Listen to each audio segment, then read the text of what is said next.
Why do two men, given the exact same 24 hours, end up in completely different universes? One builds an empire, sculpts a body of steel, and commands respect without speaking a word. The other drowns in a sea of good intentions, crushed by the weight of his own procrastination. You have been told that discipline is about punishment, that it is about suffering. That is a lie. You try to force yourself to work. You buy the planners. You set the alarms. You motivate yourself at 2 a.m. But by 2 p.m. the next day, the fire is gone. You feel weak. You feel like a fraud. You look in the mirror and see potential that is slowly rotting away. The problem isn't that you are lazy. The problem is that your character has not been tempered. You are trying to cut through life with a blade of soft iron, and it bends every time you hit resistance. You need to turn that iron into steel. This audiobook is not a list of hacks to wake up early. This is a blueprint for the total reconstruction of your psyche. We are going to put your mind into the fire. We are going to hammer out the impurities. By chapter 5, you will discover the single invisible error that destroys 99% of new habits before they stick. It's a psychological trap you step into every morning without knowing it. And later, I will reveal the anvil principle, the secret method used by history's Stoics to turn pain into fuel. We are going to use the Forge system. You will learn how to heat your willpower, how to strike with precision, and how to cool your temper so it becomes unbreakable. We are moving from a life of fragility to a life of formidable strength. We are living in an age of weaponized distraction. Billion-dollar algorithms are pointed directly at your dopamine receptors, designed to keep you weak, docile, and consuming. Discipline is no longer just a tool for success. It is an act of rebellion. By taking control of your attention, you are declaring war on the systems that want to keep you small. This is not just self-improvement. It is self-defense. Understand that softness is a contagious disease. When you tolerate mediocrity in one area of your life, it spreads to all others. If you are undisciplined with your food, you will likely be undisciplined with your money. If you are sloppy with your time, you will be sloppy with your relationships. The Forge stops the infection. It cauterizes the wound and ensures that excellence becomes your new baseline. The urgency of this transformation cannot be overstated. You do not have infinite time. The sand is running through the hourglass. Whether you are working or sleeping, the disciplined man respects the finiteness of life. He knows that every wasted hour is a theft from his potential future. We are here to stop the theft.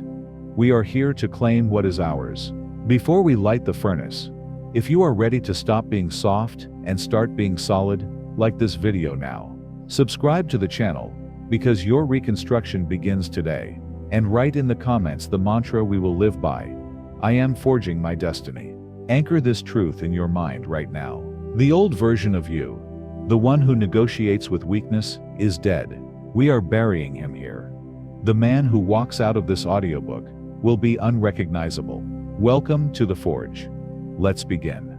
Chapter 1. The myth of motivation. Stop waiting to feel like doing it. That feeling is never coming. The greatest lie sold to modern men is that action requires motivation. Motivation is an emotion. And like all emotions, it is volatile like dry straw. It burns hot and fast, and then it leaves you in the cold. You cannot build a fortress on a foundation of straw. You must understand the biology of your own failure. When you rely on motivation, you are relying on a chemical spike of dopamine and adrenaline that is designed to be temporary. It is a survival mechanism, not a lifestyle. The amateur waits for this chemical high to start working. The professional creates a system that operates even when his brain chemistry is flat. You are not a slave to your hormones. You are the architect of your actions. Consider the history of great men. Do you think Marcus Aurelius wanted to wake up every morning to lead wars and manage a crumbling empire? Do you think the great sculptors wanted to chip away at stone for 16 hours a day, breathing in dust? No. They did not do it because they felt like it. They did it because their internal standard demanded it. They had severed the cord between want and do. This separation is what we call emotional discipline. It is the ability to look at your emotions as weather It might be raining in your mind. You might feel sad, tired, or uninspired. But the work remains the work. A farmer does not stop farming because it is raining. He puts on a raincoat. You must put on your armor and step into the storm. Your feelings are real, but they are not the truth. The danger of waiting for the perfect moment is that you are training your brain to be passive. You are teaching yourself that external conditions must be perfect for you to act. This is the mindset of a victim. The Forge demands that you act specifically when conditions are imperfect. That is when the tempering happens. Striking the iron when it is already soft requires no strength. Striking it when it is resistant is what builds the muscle. Furthermore, motivation is often a mask for fear. You say, "I am not motivated," but what you really mean is, "I am afraid of the discomfort." You are afraid of the strain. By labeling it as a lack of motivation, you give yourself a noble excuse. You pretend it is a missing ingredient, rather than a missing spine. We are here to strip away that excuse. We must also speak of activation energy. In physics, this is the energy required to start a reaction. The hardest part of a rocket launch is the first few seconds. It burns 80% of its fuel just to leave the ground. Your habits are the same. The resistance is highest at the beginning. Once you are moving, momentum takes over. Do not judge the difficulty of the task by the difficulty of the start. The start is a lie. Push through the first 60 seconds, and the friction disappears. You are engaged in a constant negotiation with a terrorist. Your own comfort-seeking brain. Every morning, it offers you a deal. Sleep 10 more minutes, and I will give you pleasure. If you accept this deal, you lose leverage. You teach your brain that you can be bought. The disciplined man does not negotiate. When the alarm rings, the treaty is signed. There is no debate. The body moves before the mind can object. Understand that entitlement is the enemy of discipline. You feel entitled to be comfortable. You feel entitled to be entertained. This is a disease. The world owes you nothing. Your potential owes you nothing. In the Forge, you get exactly what you strike for. If you do not swing the hammer, the metal stays cold. You must kill the part of you that thinks it deserves a reward without the sacrifice. We call this the momentum of stasis. Objects at rest tend to stay at rest. When you are lying on the couch, the physics of the universe are conspiring to keep you there. It takes a disproportionate amount of force to break that stasis. You must be the external force. You must apply a violent burst of energy to break the gravity of laziness. Once you are in motion, the universe conspires to keep you moving. Diversify your emotional fuel sources. Motivation is just one fuel, and it is rare. You must learn to run on other things. Run on spite. Run on duty. Run on the fear of being average. Run on the desire to prove them wrong. The Forge can burn anything. If you don't have happiness today, throw your anger into the furnace. It burns just as hot. Use whatever you have. Finally, consider your reliability index. If you had a friend who lied to you as often as you lie to yourself, you would have cut him off years ago. You promise to diet, and you break it. You promise to work, and you procrastinate. You have destroyed your own reputation with yourself. Discipline is the process of rebuilding that trust. It is proving to yourself, one small act at a time, that your word is iron law. There is a compound effect to inaction. Every time you skip a workout or delay a task, you are not just losing that one moment. You are strengthening the neural pathway of giving up. You are greasing the slide into mediocrity. Conversely, every time you override that impulse, you are myelinating the pathway of willpower. You are literally thickening the parts of your brain responsible for executive control. Finally, realize that action generates inspiration, not the other way around. Most people wait for inspiration to act. This is backward. When you act, you change your state. You get blood flowing. You see progress. That progress creates the feeling of inspiration. You must force the action to birth the feeling. You are the generator, not the battery. Ultimately, the shift from amateur to master happens when you stop asking, "How do I feel?" and start asking, "What is required?" The binary nature of discipline means the answer is always action. The feeling of pride comes after the work is done, never before. You do not wait for the fire to warm you. You strike the hammer until the heat is created. You rely on excitement. When the idea is new, you act. But when the novelty fades, so does your effort. This is the cold iron phase. You try to hammer cold iron, and it just breaks your arm. You are trying to act based on how you feel. But feelings are biological suggestions, not commands. In the forge of discipline, feelings are irrelevant. The fire does not care if the metal wants to melt. The fire melts it anyway. Discipline is not an emotion. It is a mechanical system. It is the ability to sever the link between your feelings and your actions. The disciplined man acts regardless of his internal state. Think of your will as a muscle. Every time you negotiate with yourself, should I do this now or later? You are creating a micro-fracture in your character. You are teaching your brain that your word is negotiable. A warrior's word is law. If you say you will do it, it is already done. There is no space for negotiation. Let's look at the mechanics of overriding your emotional brain. Technique number 1. The binary code. From this moment, view every decision as a binary switch, 1 or 0. Did you do it? Yes or no? There is no I tried. There is no I almost did it. The steel is either tempered or it is not. Eliminate the gray area. When the alarm rings, the binary choice is get up 1 or stay in bed, 0. Every 0 weakens the structure. Every 1 reinforces the steel. Technique number 2. The 5-second hammer strike. When you feel hesitation, you have a 5-second window before your brain invents an excuse. This is scientific fact. Your mind wants comfort. When you think I should work out, you have 5 seconds to move. If you wait 6 seconds, the excuse will arrive. Strike while the iron is hot. Count 5, 4, 3, 2, 1 and move. Do not think, just move. Exercise. The non-negotiable contract. Tonight, you will write down one task for tomorrow. Just one. It could be, wake up at 6 a.m. or read 10 pages. This task is now a law of physics. It must happen. If the world is ending, you do this task. Step 1. Write it down. Step 2. Execute it immediately, at the scheduled time. Step 3. Observe the resistance in your mind, and crush it. It will be uncomfortable. Good.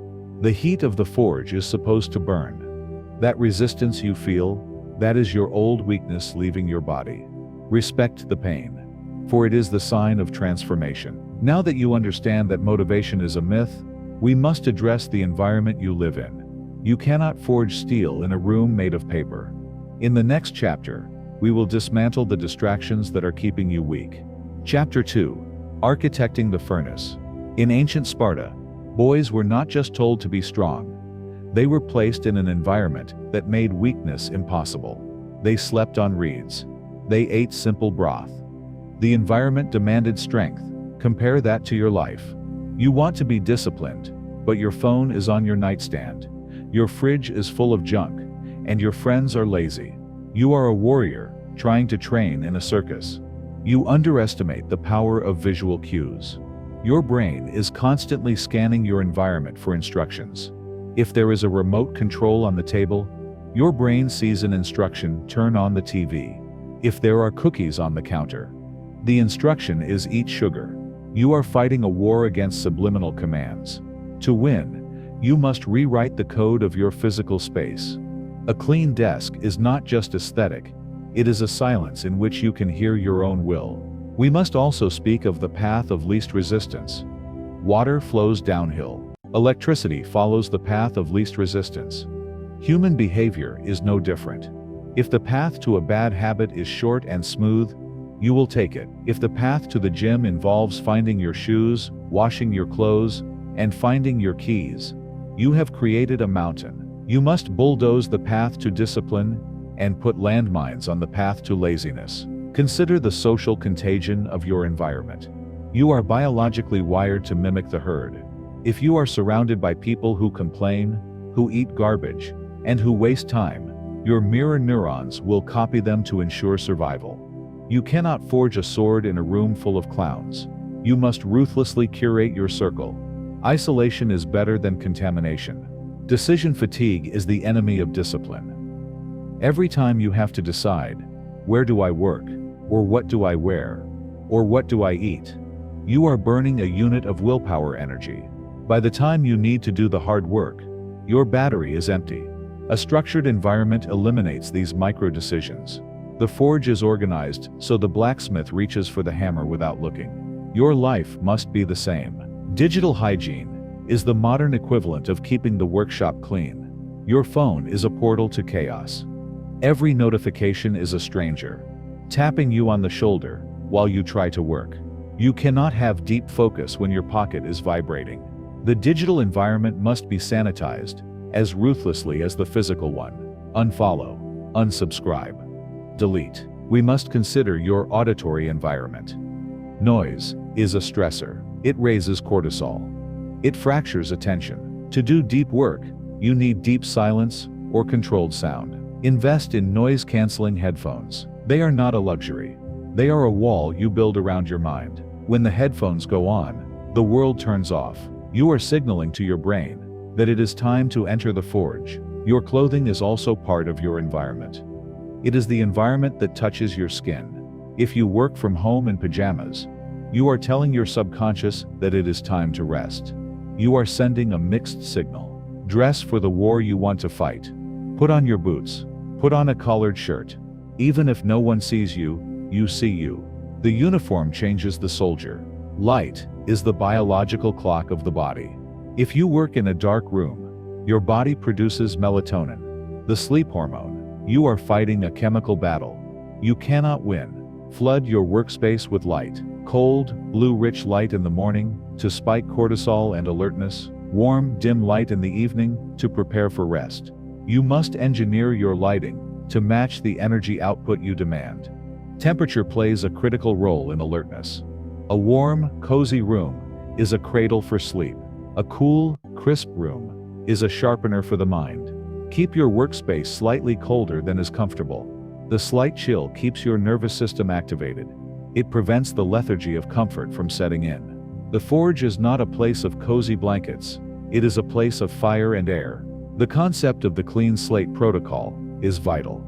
Never leave your workspace messy. At the end of the day, when you walk in the next morning, if you see a mess, your first task is cleaning. You have already lost momentum. Reset the room before you leave. Leave the hammer exactly where your hand will need it tomorrow. This is how you respect the craft. Finally, understand that you are designing a life of default success. The goal is that if you were to wake up as a zombie, with zero motivation and zero energy, your environment would still guide you toward the right actions. You stumble out of bed and into your running shoes, because they are the only thing in your way. You reach for water because there is no soda. You win by default, not by effort. The lesson is simple. Environment dictates performance. If you have to use willpower to resist 50 distractions a day, you will fail. Willpower is a limited resource, like a battery. If you waste it fighting your environment, you have nothing left to build your future. We call this friction management. In the Forge, we want to reduce friction for good habits and increase friction for bad habits. If you want to work out in the morning, but your clothes are in the drawer and your shoes are untied, that is high friction. If you want to stop checking social media, but your phone is in your pocket, that is zero friction. You are making it too easy to fail. First tool, the empty chamber.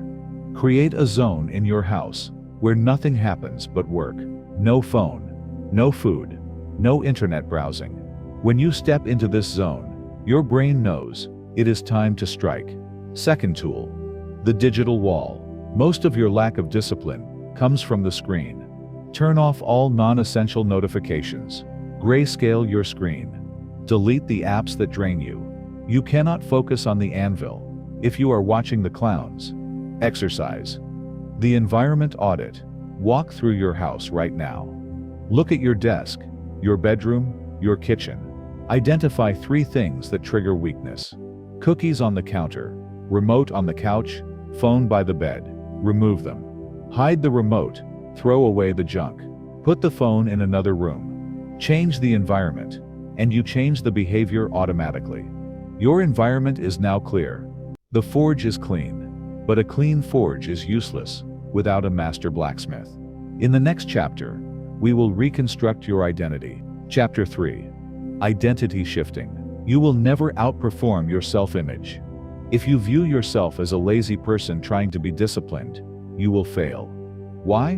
Because the human brain fights to remain consistent with its identity. This is the psychological principle of cognitive dissonance. Your brain hates it when your actions do not match your beliefs. If you believe you are a smoker, not smoking creates stress. If you believe you are an athlete, missing a workout creates stress. The goal of the forge is to flip this dynamic. We want it to be painful for you to be lazy. We want your identity to scream at you when you sit on the couch. Consider the ship of Theseus. If you replace every plank of wood in a ship, is it still the same ship? You are that ship. Every habit you change is a plank. You cannot keep the old identity of the victim or the procrastinator while trying to install the habits of a king. The structure will collapse. You must be willing to let the old version of you die completely. This is a funeral for your weakness. Most people try to fake it till they make it. This is weak. The forge teaches you to be it until you see it. You do not wait for the results to call yourself disciplined. You claim the identity first. You look in the mirror and define who you are. I am the type of man who does not miss. Once that claim is made, every action is just proof of a truth that already exists.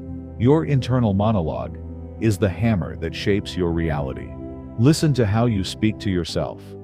Do you say, I have to work out, or I get to train? Do you say, I can't eat sugar, or I don't eat poison? The words you use are the spells you cast on your own mind. Change the vocabulary, and you change the neurology. This process will trigger imposter syndrome. You will feel like a fraud. Good. That means you are growing into a mold that is currently too big for you. You are stretching. Do not shrink back. Fill the mold with action until it fits. The feeling of being a fraud is just the feeling of your old self dying. Let it burn. You must differentiate between your ego and your standard. The ego asks for recognition. The standard asks for execution. The disciplined man does not need applause. He does not need to post his workout on Instagram to feel valid. The validation comes from the alignment between his intent and his action. The silence of the work is where the true identity is forged. We often cling to our old identities because they serve as a shield. If you identify as disorganized, then you have a perfect excuse when you fail. It protects you from the pain of true responsibility. To shift your identity is to strip away that shield. It is terrifying, because now, if you fail, you have no excuse. You must be brave enough to live without excuses. Think of this as character architecture. You are the architect. You can design a character who is brave, stoic, and relentless. You can draft the blueprints today. You do not have to be the same man you were yesterday. That man is a memory. The man you are now is a choice. Choose the character that can carry the weight of your ambition. There is a ritual aspect to this shift. You may need to physically destroy symbols of your old life. Throw away the video games. Delete the old contacts. Burn the letters. This is not dramatic. It is necessary. You are signaling to your subconscious that there is no going back. You have burned the boats. The only way is forward. Finally, understand the power of the avatar. In video games, you upgrade your character. You give him better armor, better skills. Treat your life the same way. View yourself from the third person. What does this character need to do to reach the next level? This detachment allows you to make rational, strategic decisions rather than emotional ones.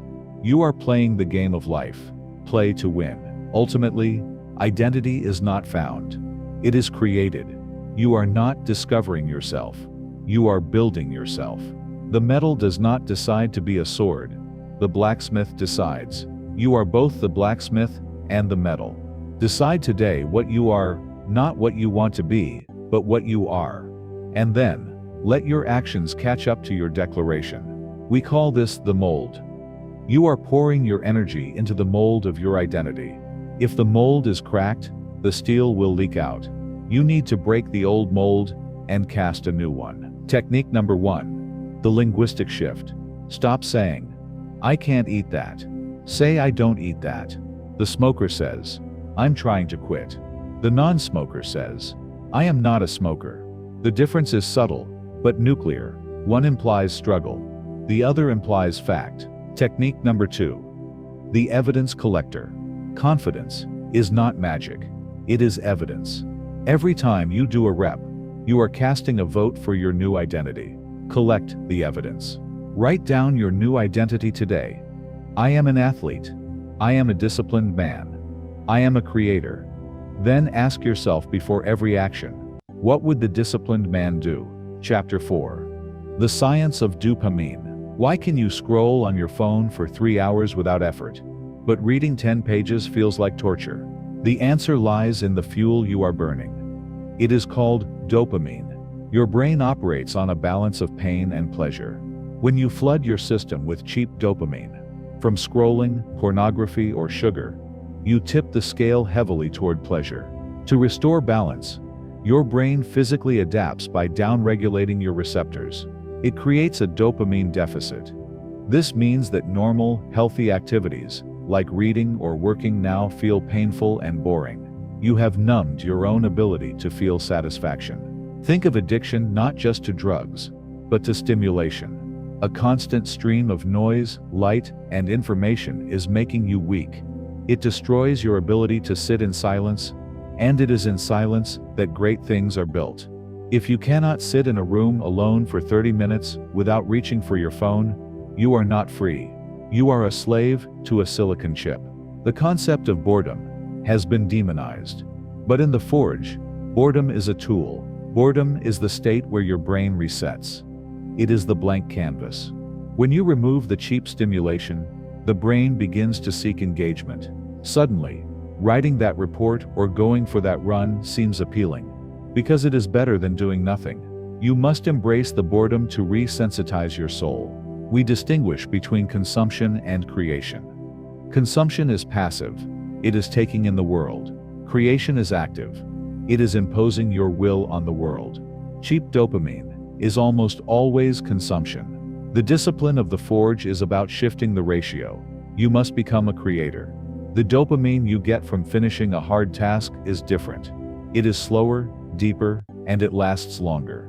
It is the slow-burning coal, not the flash of paper. This is a biological imperative. Your ancestors did not get dopamine from staring at a glowing rock. They got it from hunting, building, and surviving. Your biology expects effort. When you give it reward without effort, you break the loop. You become depressed and anxious, because your brain knows you have not earned your keep. Work is the antidote to this modern malaise. The process of resetting is painful. The first day of a dopamine detox feels like withdrawal. You will be irritable. You will be restless. This is the dopamine trough. It is the valley you must walk through to get to the mountain. Do not fear it. It is just your brain healing itself. It is the fever that breaks the infection. Imagine an instant gratification monkey living in your brain. It wants fun, easy things right now. It is terrified of the panic monster, the deadline. The disciplined man kills the monkey. He does not wait for the panic monster to wake up. He rules his mind with reason. He knows that the monkey will drive the car off the cliff if let to steer. You must take the wheel. Neuroplasticity is real. Every time you resist the urge to check your phone, you are physically rewiring your brain. You are weakening the connection of addiction and strengthening the connection of focus. It is like a muscle atrophy. If you stop feeding the distraction, it starves and dies. You are the gardener of your own neural pathways. Prune the weeds, water the trees. There is a distinct high that comes from achievement that no drug can mimic. It is the feeling of competence. When you look at a stack of work you have destroyed, you feel powerful. This is the dopamine of the conqueror. Pursue this feeling. It is sustainable. It builds you up rather than tearing you down. Chase the high of the finished task. Fasting is not just about food. It is a dopamine reset. When you stop constantly feeding your body, your senses sharpen. Food tastes better when you are truly hungry. Rest feels better when you are truly tired. By denying yourself constant pleasure, you increase the value of every pleasure you do experience. Scarcity creates value. We must also talk about the focus muscle. Just as a bicep atrophies in a cast, your attention span has atrophied in the digital age. You cannot expect to focus for 4 hours on day 1. Start with 20 minutes, then 30, then 60. Rebuild the muscle progressively. Do not be discouraged by your initial weakness. It is just a sign of how much repair is needed. Your brain is wired to seek the path of least resistance for the highest reward. Social media, junk food, and video games provide cheap fuel, high dopamine, low effort. Hard work provides clean fuel, high dopamine, high effort. When you flood your brain with cheap fuel, you desensitize your receptors. You are burning the forge so hot with cheap wood that you melt the tools. Technique number 1. The dopamine detox. You must starve the distractions to feed the focus. For 24 hours, eliminate the cheap fuel. No screens, no sugar, no music. Boredom is not the enemy. Boredom is the reset button for your brain. Technique number 2. Effort-based reward. Never give yourself the reward before the effort. Do not listen to music before the run. Listen during or after. Chapter 5. The invisible error. I promised you the mistake that kills 99% of habits. Here it is. The error is perfectionism, or the all-or-nothing fallacy. You believe that if the chain isn't perfect, it is broken. You eat one cookie, so you eat the whole box. You miss one workout, so you quit for the month. This is what psychologists call the what the hell effect. It is a cognitive distortion, where a minor slip-up is interpreted as a total failure. You think, well, I ruined my diet with this donut, so I might as well eat the pizza too. This is madness. It is like slashing your other 3 tires, because you got one flat. The disciplined man fixes the flat and keeps driving. We must understand the mathematics of consistency. If you improve by 1% every day, you become 37 times better in a year. But if you have 0 days, because you quit every time you aren't perfect, you remain at 0. The forge is not about the intensity of the strike. It is about the frequency of the strike. A river cuts through rock, not because of its power, but because of its persistence. Self-forgiveness is often seen as weakness, but here it is a strategic tool. If you beat yourself up for hours after a mistake, you are wasting emotional energy that could be used to get back on track.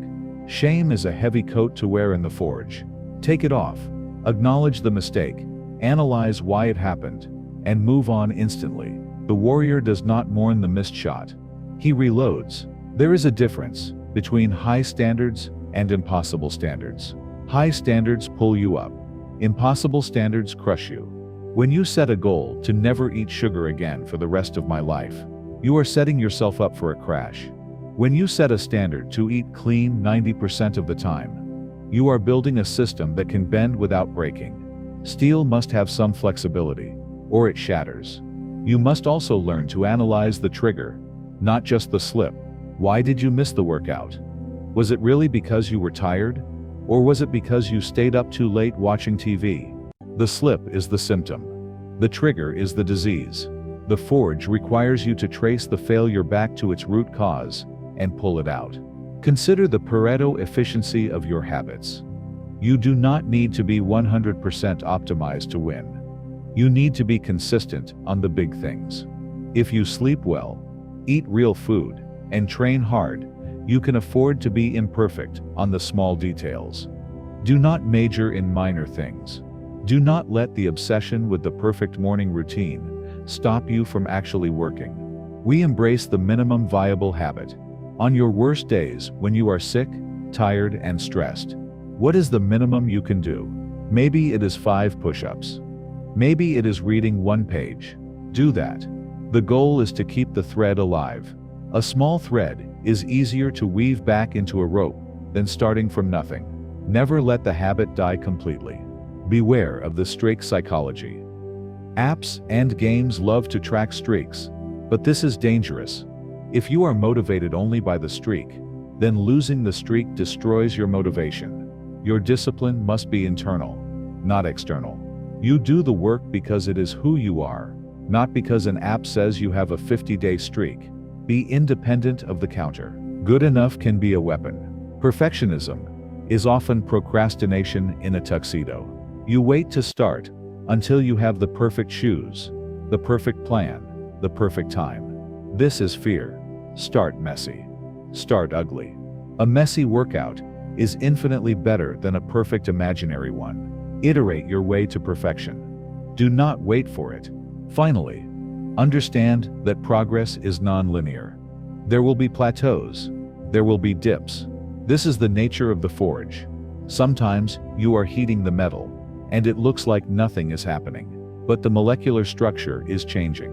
Trust the latency of results. Do not judge the harvest by the day of planting. Finally, realize that the perfect streak is a vanity metric. No one cares if you did it 100 days in a row, or 99 days out of 100. The result is the same. The character is built in the returning, not in the perfection. The man who falls and gets up is stronger than the man who never dares to walk on slippery ground. This is fragility. In the forge, steel is beaten. It has marks. It has scars. But it is strong. Technique number 1. The never miss twice rule. Missing once is an accident. Missing twice is the start of a new habit. If you slip, you do not spiral. You reset immediately. The next meal is healthy. The next hour is productive. The goal is not to be perfect. The goal is to be relentless. A warrior who falls and gets up 100 times is stronger than a warrior who never falls, because he never entered the arena. Chapter 6. Pain Tolerance, the Anvil Principle.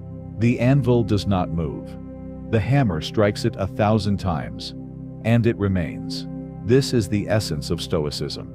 Life is the hammer. You are the anvil. Most men run from pain.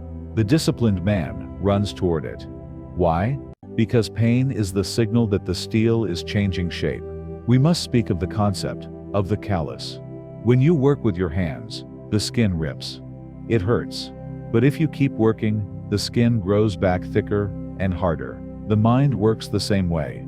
If you shield your mind from every discomfort, it remains soft and pink like a baby's hand. You must expose it to the friction of life to build the mental callus. This is not masochism. It is armor building. There is a mechanism in your brain, some call it the governor, that tells you to stop when you are at 40% of your potential. It screams, "I am tired," or "This is too hard." This is a lie designed to preserve energy. When you push past that voice, when you stay in the cold water for another minute, or run another mile, you are rewiring that governor. You are expanding the operating capacity of your machine. Understand the difference between injury pain and growth pain. Injury pain is sharp and wrong. It destroys. Growth pain is dull and heavy. It builds. Most men cannot tell the difference, so they stop at the first sign of discomfort.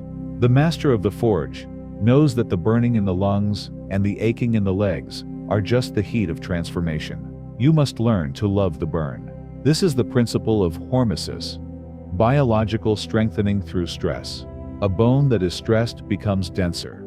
An immune system that is exposed to pathogens becomes smarter. A character that is exposed to difficulty becomes unbreakable. By seeking comfort, you are literally choosing to be brittle. You are choosing to be the glass that shatters, rather than the steel that rebounds. The internal dialogue during suffering is critical. When the pain hits, the weak man says, "Why is this happening to me?" The strong man says, "This is making me." By reframing the pain as a necessary part of the process, you strip it of its emotional power. It becomes just a sensation, information flowing through the nervous system, not a reason to stop. We are living in a comfort crisis. We have temperature-controlled rooms, soft beds, and endless food. We have removed all natural struggle from our lives. As a result, our threshold for stress has hit rock bottom. A slow Wi-Fi connection now triggers the same rage that a tiger attack would have triggered in our ancestors. You must reintroduce the wild into your life. You must simulate the struggle to keep your edge. Cold exposure is a primary tool of the forge. The cold is honest. It does not care about your excuses. When you step into a cold shower or an ice bath, your brain panics. It screams, "Die." You must stand there, breathe, and override that panic. You are training your brain to stay calm under high-stress conditions. If you can control your breath in the ice, you can control your temper in the boardroom. Consider the Stoic test of voluntary poverty. Once a month, eat only rice and beans, sleep on the floor, wear your worst clothes. Why? To prove to yourself that you can survive with nothing. When you lose the fear of poverty, you lose the fear of taking risks. You become dangerous because you have nothing to lose. You have already faced the worst and found it manageable. Treat pain as information. When you feel the urge to quit, that is data. It tells you exactly where your limit is. Your job is to push that limit back, inch by inch. Today, you quit at mile 3. Tomorrow, mile 3.1. You are mapping the geography of your own suffering and claiming new territory. The second wind is not a myth. It is a physiological reward for persistence. When you deplete your glycogen, you hit the wall. If you keep pushing, your body switches fuel sources. It taps into fat stores. It releases endorphins. Most men never feel the second wind because they quit at the first sign of fatigue. You must go through the valley of death to find the oasis of power. Finally, we are training the delayed gratification muscle. The ability to suffer now for a reward later is the single greatest predictor of success in human life. Every time you choose the easy path, you atrophy this muscle. Every time you choose the hard path, you inject it with steroids. The forge is the gym for your ability to wait, to work, and to trust in the future harvest. Technique number 1. Voluntary hardship. You must introduce controlled suffering into your life. Cold showers, fasting, silence, heavy lifting. Why? To raise your baseline for pain. When you voluntarily freeze every morning, the pain of sending an email or doing paperwork feels like nothing. You are coalescing your mind. Chapter 7. Ruthless time management. Being busy is not the same as being productive. A blacksmith who hits the metal randomly creates scrap. A blacksmith who hits the same spot creates a sword. You must understand the high cost of task switching. Every time you switch from writing to checking email and back, you lose 20 minutes of cognitive depth. It is called attentional residue. Part of your brain is still left on the previous task. The modern worker is in a state of constant partial attention, creating nothing of value. The forge demands single-minded focus. You hit one spot until it is shaped, then you move. Time is the only non-renewable resource. You can get more money, you can get more friends, you can get more energy. You cannot get more time, yet you give it away freely to anyone who asks. You let people steal your time with useless meetings and gossip. You must treat your time like a fortress. Defend the gate. If it does not build the legacy, it does not enter the schedule.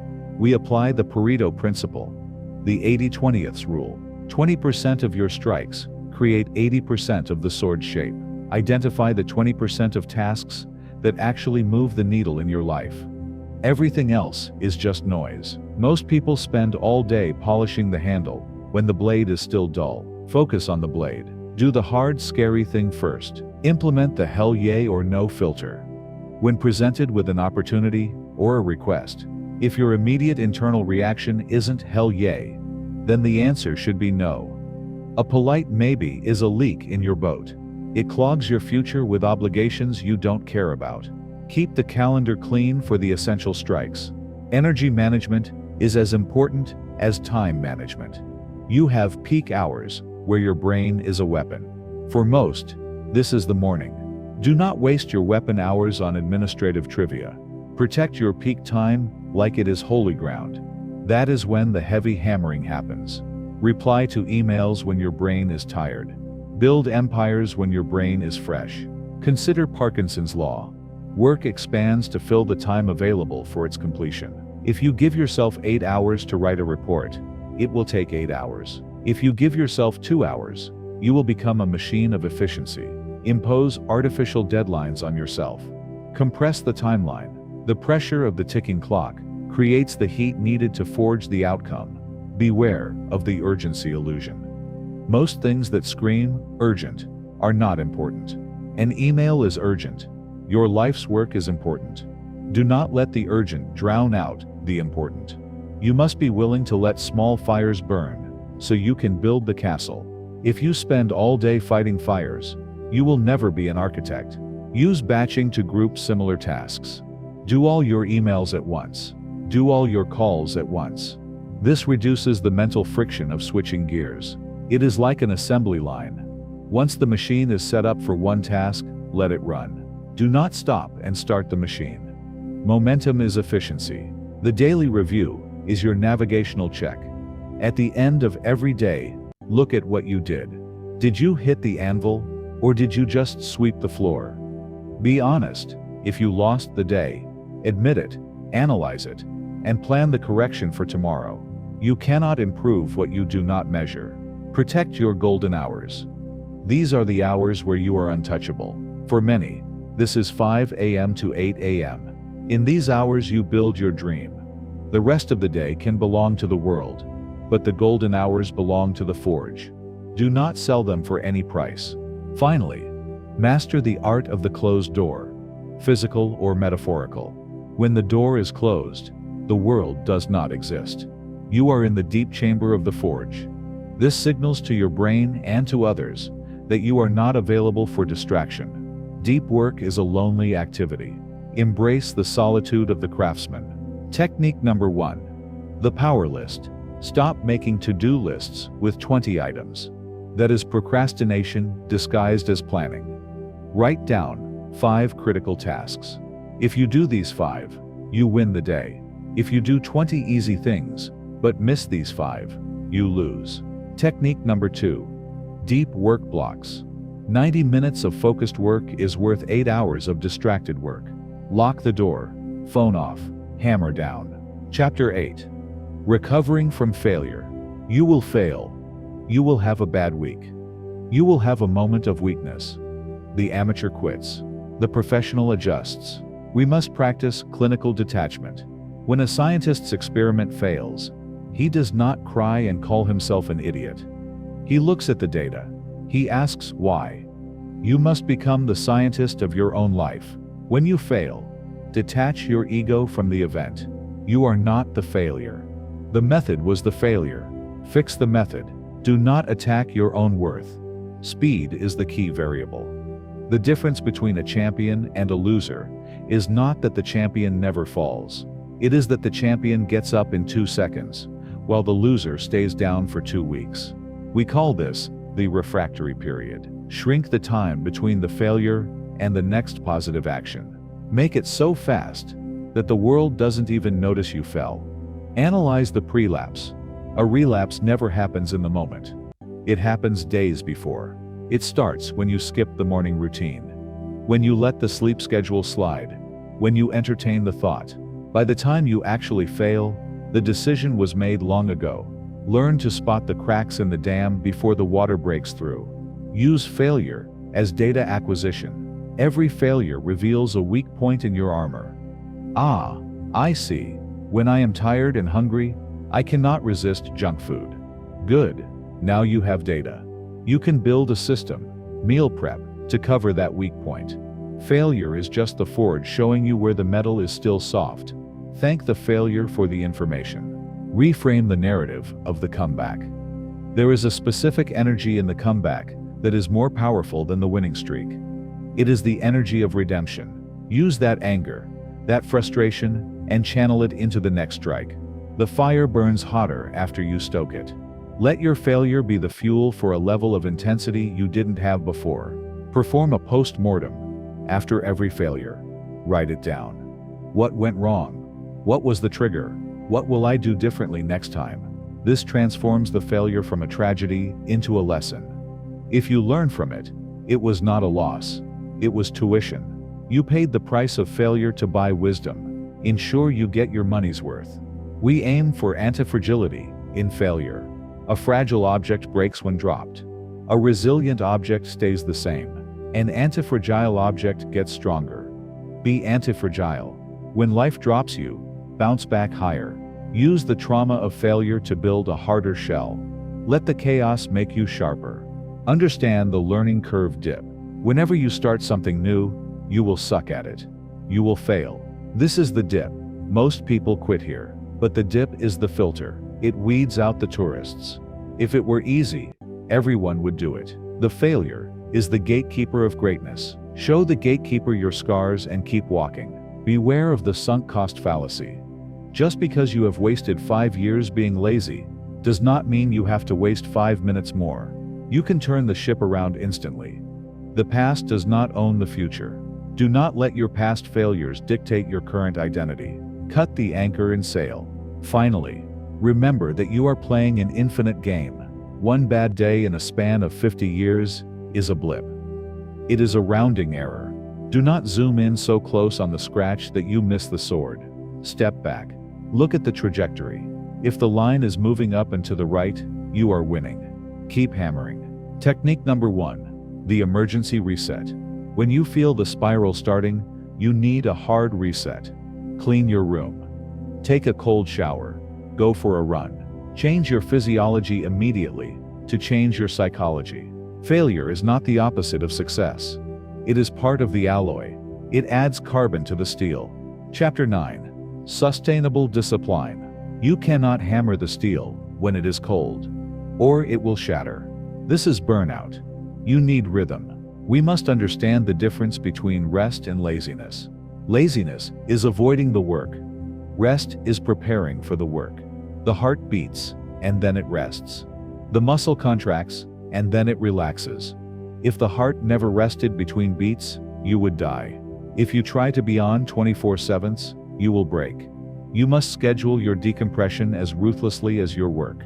Think of seasons of discipline. You cannot sprint a marathon. There are times for the war mode, intense, 100% effort, total focus. And there are times for the farmer mode, maintenance, planting, steady growth. Know which season you are in. Do not try to be in war mode for 5 years straight. You will burn out your adrenals and hate the process. Protect your sleep as a performance drug. It is the only time your brain washes itself of toxins. It is when the physical and mental repairs happen. To sacrifice sleep for hustle is bad math. You are trading 10 points of IQ for 1 hour of low-quality work. The disciplined man goes to bed on time because he respects the machine. Distinguish between escapism and recovery. Getting drunk or scrolling TikTok is escapism. It numbs you, but it doesn't recharge you. Walking in nature, reading philosophy, or sitting in a sauna is recovery. It fills the tank. Choose activities that give energy back, not ones that just pause the drain. We aim for anti-fragility. A system that is rigid breaks under pressure. A system that is anti-fragile gets stronger under pressure. By building in recovery, flexibility, and forgiveness, you build a discipline that can survive the chaos of real life. You want to be the bamboo that bends in the hurricane, not the oak that snaps. Consider the deload week. In weightlifting, you take a week of lighter weights to let the joints heal. Do the same with your discipline. Every 8 weeks, have a week where you dial back the intensity, maintain the habits, but lower the volume. This prevents systemic fatigue and keeps the fire burning long-term. Social connection is a form of recovery. We are tribal animals. Isolation increases stress hormones. Spending time with high-quality men, laughing, and sharing burdens is not a waste of time. It is biological maintenance. Build your tribe. The lone wolf dies in the winter. The pack survives. Nutrition is the fuel for your willpower. If your blood sugar is crashing, your discipline will crash. Eat foods that sustain energy, fats, proteins, complex carbs. Avoid the sugar spikes that lead to the crash. You cannot drive a Ferrari on swamp water. Treat your body like the high-performance vehicle it is. Meditation is the gym for your attention. It teaches you to watch your thoughts without reacting to them. This is the core skill of sustainability. When the stress rises, you do not snap. You observe. This emotional gap saves you from burnout. 10 minutes of silence can save you 10 hours of stress. The ultimate goal is longevity. We are not here to be disciplined for a month. We are here to be disciplined until we are in the ground. This requires a pace you can sustain. It requires falling in love with the boredom, the rhythm, and the daily ritual. It is not about the finish line. It is about being the kind of man who never stops walking. Technique number 1. Active recovery. Rest is not doing nothing. Rest is sharpening the blade. Sleep, nutrition, and meditation are not time off. They are part of the discipline. Technique number 2. The long game. We are not building a hut for the summer. We are building a fortress for a century. Pace yourself. Consistency beats intensity every single time. Imagine your life 90 days from today. If you apply the Forge system we have discussed, if you wake up every morning and strike the hammer, imagine the man looking back at you in the mirror. His eyes are clear, his body is strong, his bank account is growing, because he does the work when he doesn't feel like it. He is respected. He is feared by his enemies and loved by his allies. This version of you is waiting. Now, imagine you ignore this. Imagine you close this video and go back to your old habits. 90 days will pass anyway. You will wake up tired. You will feel that same heavy regret in your chest. You will be older but not stronger. The metal will rust. Do not let that be your future. That is a hell of your own making. Here is your roadmap for the next 24 hours. Define your non-negotiable. Pick one habit. Sanitize your environment. Remove the friction. Execute. Do it without thought. The fire is hot right now, but it will cool down. You must strike now. Do not say, I will start on Monday. Monday is a lie. There is only now. The hammer is in your hand. The iron is on the anvil. What will you create? A masterpiece or a mess? If this audio has sparked the fire in you, like this video to show your commitment. Subscribe to join the legion of disciplined men. And finally, leaving a comment is your first act of discipline. Write the mantra below. I am forging my destiny. Let the world know you have begun. You are no longer a slave to your impulses. You are the master of the forge. Go, build your legacy. Imagine your life 90 days from today. If you apply the forge system we have discussed, if you wake up every morning and strike the hammer, imagine the man looking back at you in the mirror. His eyes are clear. His body is strong. His bank account is growing because he does the work when he doesn't feel like it. He is respected. He is feared by his enemies and loved by his allies. This version of you is waiting. Now, imagine you ignore this. Imagine you close this video and go back to your old habits. 90 days will pass anyway. You will wake up tired. You will feel that same heavy regret in your chest. You will be older, but not stronger. The metal will rust. Do not let that be your future. That is a hell of your own making. Here is your roadmap for the next 24 hours. Define your non-negotiable. Pick one habit. Sanitize your environment. Remove the friction. Execute. Do it without thought. The fire is hot right now, but it will cool down. You must strike now. Do not say, I will start on Monday. Monday is a lie. There is only now. The hammer is in your hand. The iron is on the anvil. What will you create? A masterpiece or a mess? If this audio has sparked the fire in you, like this video to show your commitment. Subscribe to join the legion of disciplined men. And finally, leaving a comment is your first act of discipline. Write the mantra below.